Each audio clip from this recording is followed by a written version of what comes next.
Hey everybody. Hey there. Look twisted over here. Hey everybody. It's good to see each of you. Hi replay people. I heart you. Hi live people. I heart you as well. Welcome to the midday moment. Where's my book? Right here. As you can see, Sister Girl has some stuff going on in the office today. All right. It's good to see of you. Hi, everybody. I heart you. There's my heart. Yay. I'm even going to blow you a kiss through the heart today. Mwah. Hugs and kisses to each of you. Welcome to the midday moment. It is my pleasure, my delight to share with you today, everybody. The midday moment is the place where we expect great things, folks. And we expect great things not because we ignore the questions of our day, not because we ignore the challenges of our day. We expect great things because we recognize that we're both fully human and fully divine. And in our fully human selves, y'all know, we got issues. We have issues and questions. We got all kinds of stuff in our fully human selves. But in our fully divine selves, we got answers. And so the midday moment is designed to help us tap into the divine, because that's where our answers are. We're full of answers. We're full of questions and full of answers. And we have a menu of inspiration. So we invite you to join in with a daily download as one of our menu options with Dr. Darrell R. Pulley, Elder Katrina Johnson Smith, Tuesday and Thursdays prayer and praise. And I got a list of them here on my midday moment page, so you can always join, see what those are. Okay, come on, we missed our intro. Time for the midday moment. Whoa, it's time. Yes. And I'm expecting great things. I'm creating great things. Time for the midday moment. Oh, it's time. Yes. All right. Yes. In my life, I'm expecting great things. In my home, yeah, I'm expecting great things. All around, background, I'm expecting great things. Eyes may not see, but I choose to believe. Eyes may not see, but I choose to believe. You may not see, but I choose to believe. Y'all may not see, but I choose to believe. I believe in great things. Yes, awesome. Yay. All right, everybody, say thank you, theme song. Thank you, theme song. And theme song says, you're welcome. I like acting silly sometimes, y'all.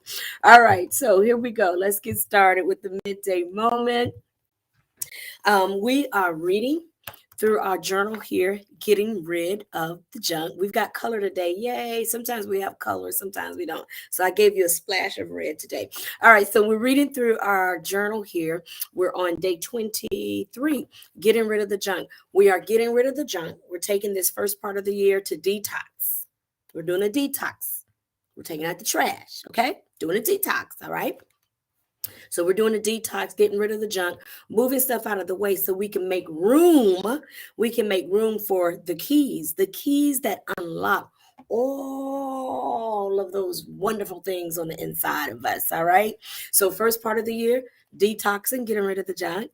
And then we're going to start to work with our keys, the keys that unlock everything that's in us, already set and equipped for abundant life, for some good, juicy, peaceful, quality, harmonious, wealthy living. All right. And then the latter part of the year, we're going to then start talking about now, how do you maintain that? How do you sustain that? How do you stay on key? Okay. And so that's what we'll talk about. So that's our whole curriculum for the year. We've got other stuff in there, but that's kind of like sitting on top, guiding us. All right. So today's topic this week, rather, all this week. Oh, remember, you can get the book. If you're just joining us, you can still get this electronic, you can get the electronic version. You can email our author. The author for this book is Dr. Darrell R. Pulley. And so you can email him at Dr. DOCTOR Pulley, PULLEY, at gmail.com. And that way you can get your copy. It's not too late to join in. It's a simple read, okay? So you can read and catch up to where we are. So this week, every week we have a theme. This week we've been dealing with isms and schisms. It ain't no use to people talking about, I ain't never had any isms. Somebody got something, because there's a lot of stuff floating around. So somebody got something. It's kind of like when we fill out the job application and everybody says, I'm a team player. I have great interpersonal skills. I'm a team player. That's what everybody says. And then we get on the job and can't nobody get along. Somebody lied on that job application. Somebody is not a team player. Okay, because everybody checked. Nobody went through the job interview and said, well, I got an issue with people, but I want a job. Everybody checked. I'm a team player. Okay, so somebody need to tell the truth. And so this week we are we're detoxing from those isms and schisms. All right. Celebrations and salute to everybody that joined in the Kingdom Manatee Conference with us Sunday, Monday, and Tuesday. All right. So the ism schism that we're dealing with today is the ism related to physical or mental challenges. Now, be courageous. Tell the truth. Throughout the earth, even here in the great old United States of Americas, we have we have implemented and operated with so many stigmas regarding individuals with physical and mental challenges, people that have physical uniquenesses, particularly in the background reading today, is a man who was blind and who heard that Jesus, asked what's the commotion, heard that Jesus was in in the area, and he's like, yo, I need some of that. And folks did not think he was worthy of accessing healing, worthy of being treated with human dignity.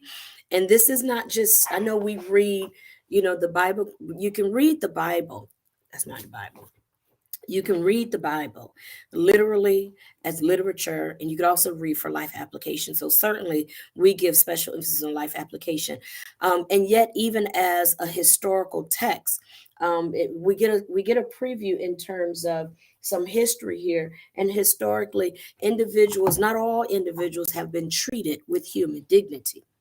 And so is the case for individuals that have experienced physical and mental challenges. I titled this My Great Grandma. Y'all in my office, so y'all gotta take a little tour. Okay. I got a little thing that says family. And I keep a picture. I keep a picture of my great grandma. My great grandma, Ada Mae. Great granny was blind. She's in the middle there. That's great grandma, great granny Ada Mae. That's my Aunt Jewel. My Aunt Jewel has since transitioned as well. But that's my grandmama Ada, mother Ada Mae Williams. And she was blind. She was not born blind, but she developed a tumor. You probably can't, I don't know how well you can see it on the picture, but she has a large tumor right over her eye. Looks like that big growth right there over her eye. That's a tumor. And she had the option to have surgery or not. And they said there was no guarantee that they could guarantee her life nor eyesight. So she just chose to live and trust the process as it may be. And so she did not have surgery. And so I only knew her as being I only knew her as she experienced blindness. I did not know her when she had eyesight. And people did respond to her differently It's amazing. I remember even being on the airplane, and I forget what happened. I don't know if it was just one of those rough landings or we had to sit for a while for something. And so the airline attendants asked if we would all be seated and allow them to first release the individuals that had wheelchair assistance. And when I tell you people were belligerent, and they weren't belligerent like quietly and like just with a, it was not just like a rolled eye, like, no, they were vocally belligerent to the people in the people's faces that the attendant had asked that we allow them to get them off the plane safely. We got work to do, y'all. We got work to do. We got work to do. All right. Um, and so again, no use in saying I've never. Somebody has, because it's all around us in the way that we treat them. Let me tell you, look at the time. Oh my God. Okay, time is fast. I gotta go. I gotta talk. Okay. Um, I had a student, I asked permission. I asked my student if I could tell her story ongoing, and she said yes. One of my students' names is Pauline. She's since graduated. And Pauline used a wheelchair for mobility. She was born with cerebral palsy. And one day after class, she was waiting in class with other students, and I thought she just needed to ask a question, like the other students were asking a question. And Pauline finally politely interrupted and said, "Excuse me, could someone open the door?" And I thought, oh my goodness, wow. This building was designed not with Pauline in mind, but with me in mind, because I don't use a wheelchair. The only compliance issue that we needed to adhere to was to make sure that the doors were on the outs were on the doors. Buttons were on the external doors, so Pauline could get in the building and out of the building. But all of these other doors to classrooms and offices outside of the bathroom, she has to wait for somebody to open them. And some people actually have an attitude with her because she's got to wait for somebody to open the internal doors in the building, because the government never told us we had to put buttons on all the doors, just the outside doors and the bathroom doors. Here are my 3 points for you folks, and they are along the lines of diversity, inclusion, and equity. Number one, diversity. It is important that we embrace the diverse presence of people. Pauline showed me that in my almost 30 years in higher education, I have never interviewed a teacher or an administrator in a wheelchair. Why? It's not because they don't have the intellectual capacity, but I guarantee there's a message we have communicated to them that this building is not for them, that this experience is not for them, because the building is not even designed. Now, let me just say, I work for a wonderful institution, and I'm not talking about our institution in general. I'm talking about collectively, just as it is in scripture. And we've done better, we've gotten better, but collectively, we still haven't treated everyone equally, treated everyone with the same sense of dignity and respect. And so I realized that I've never even interviewed anyone in a wheelchair, because I know that we have created a message to them that this space is not for them. It is important that we embrace the diverse presence of all people. Now, when you do that and you only stop there, you just got a good photo op. Although there's some benefit, because when people see themselves in a space, then they feel the invitation and the welcome to also join that space. And there are spaces, whether it's our churches, our families, social institutions, where we've got to be very intentional to make sure that people can see themselves. And I'm not saying you got to fulfill a quota, but come on, we can be intentional about people seeing themselves in the spaces where you say they are welcome. You say everybody is welcome at your church. How come we only see a certain kind of people? Ding, ding, ding, ding, ding. Okay, that was actually my dissertation. Let's keep going. D for diversity.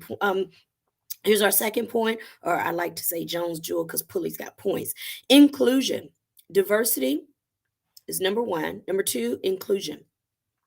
Inclusion is about inviting perspective. It's one thing to have a person there and you're like, oh, we diverse because we got all kinds of people here. But have you included their perspectives? Have you listened to them? People didn't even want to listen to this blind man in the story.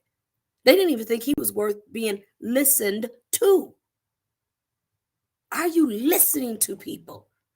Because if you listen to people, they can give you some perspective that you did not have. My grandmother was amazing. My grandmother operated so strategically in the experience of blindness that one day I actually forgot that she could see. And I walked by her bedroom because she was getting ready for church. And I walked by the bedroom and the lights were out. And grandma was getting dressed. She was picking out her clothes out the closet. She was doing it so well, I forgot grandmama couldn't see. So I said, Grandma, you want me to turn your light on? And my grandmother said, no, baby, I got it. She talked really slow. But my grandmother, when you talk to her, she could tell you about the textures in the fabric because she memorized all of her clothing. Like if they had to wear white that Sunday or pink. Oh, I gotta go, y'all. She knew this was her pink dress because she memorized the buttons and the fabric, the ruffles, and all of that. Her memory was sharp. Don't sit in church and try to call a scripture out and you can't call the location. Grandma would call it out for you. Sharp. My point is that when you included my great grandma in the conversation, she brought a perspective, she brought a sharpness that others didn't have. And the sharpness came from her unique way of living as a woman experiencing blindness. So you go from diversity, the presence of people, to inclusion, including the perspective of people. Equity is the last one. Got to hurry up. Equity. Once you include the presence of people, diversity, and now you include the perspective. I'm going to have to put this in a book, y'all. It's a book. It's a book. It's a book. Once you include the presence of people and then the perspective of people, that takes you from diversity to inclusion. Now you can experience the potential of people. That's equity. When equity is that everybody gets a chance to express their potential. Everybody gets the chance to express their potential. That's equity. So when you include the presence of people, diversity, you include the perspective of people, the inclusion. Now you can experience the potential of people, equity. I'll leave you with this. I love the movie The Hidden Figures. In the movie Hidden Figures, America is trying to get to the moon. And they're trying to beat Russia to the moon. And there's a part in the movie where they're upset because Russia beat us to the moon. Well, perhaps our date, uh, we were able to experience our date sooner had you been more inclusive instead of tucking all these women back here in a back building somewhere because they were not good enough, not seen to be equal. And we're not even talking mental or health or physical challenges. We're just talking about women. You don't even have to deal with a wheelchair, just women. And you tuck them away in the corner. And of course, we know the story. These women were extremely instrumental in the science and the math that allowed us as quote unquote a nation to excel in space explorations. Diversity, inclusion, equity. It's a part of our calling to embrace the presence of people, to include the perspective of people. Behold how good and how pleasant it is for brethren to dwell together in unity. That is presence together. That is including people's perspectives. We talked about the scripture the other night. Come, let us reason together. You need perspective. And that allows us to then experience the full potential of each other. Get rid of your isms. Detox. Gotta go. Okay. I love you all. God bless you and God be you. Have a great rest of the week. I'll see you back here next week. Okay. Take care, everybody. Love you. Mwah. Blessings.